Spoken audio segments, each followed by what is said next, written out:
So behind us, we can see we've finished demolition of the existing suite. It was a spine and pain center, so it was healthcare, except it was very, very crowded.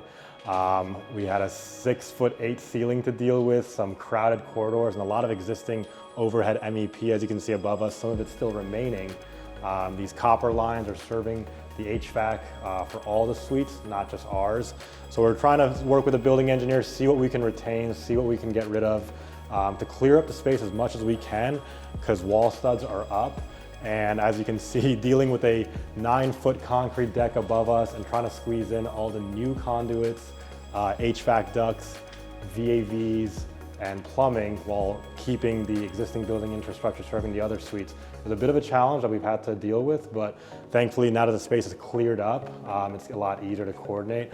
So we have with us Sam from ABCO Plumbing. We're doing a survey here to see some of the existing conditions that we're dealing with. So maybe we can start by looking at some of the cast iron stacks. As you can see, the building's heat source is it uses plumbing, and for hot and cold, there's no ductwork in a lot of the areas, and the challenges is these existing conditions that we have to work through as far as ceiling height, making sure we can accommodate everything for all of the requested fixtures and setups for.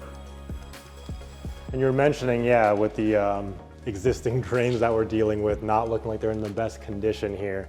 Potentially we'll have to talk to the building manager about these. Building shared drain that picks up fixtures from other units here. So just something to note as far as the existing conditions here. And so basically the big challenge here is balancing the owner's budget. They of course want a high-end surgical office with the latest fixtures and everything.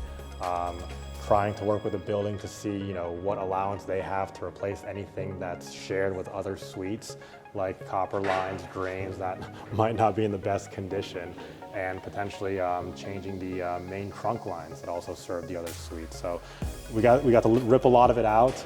Some of it has to stay, fresh air intakes, exhaust, serving other suites, things like that. So we're up against time here. We want to open this in June 2025. That's less than 3 months away. And we basically want to go full speed now that we have the permits. So having the subs out here helping us kind of work with the doctor, the building engineer, to explain to them what we're up against so we can collaborate, come up with solutions quick, and pretty much turn what you see here into a high-end surgical practice in 3 months.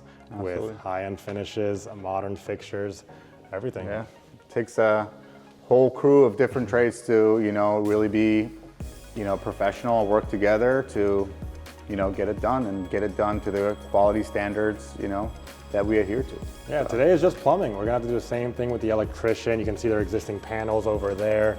Of course, the ductwork guy is gonna come back and see what we can do about the existing trunk lines that may or may not be able to be relocated, and finalize the location of the new water source heat pumps. We're gonna have 4 of them in this building, 2 dedicated just for the operatories and 1 for the admin area, and 1 unit just to cool down the new electrical room that we're going to be building that's going to have a unlimited power supply and everything.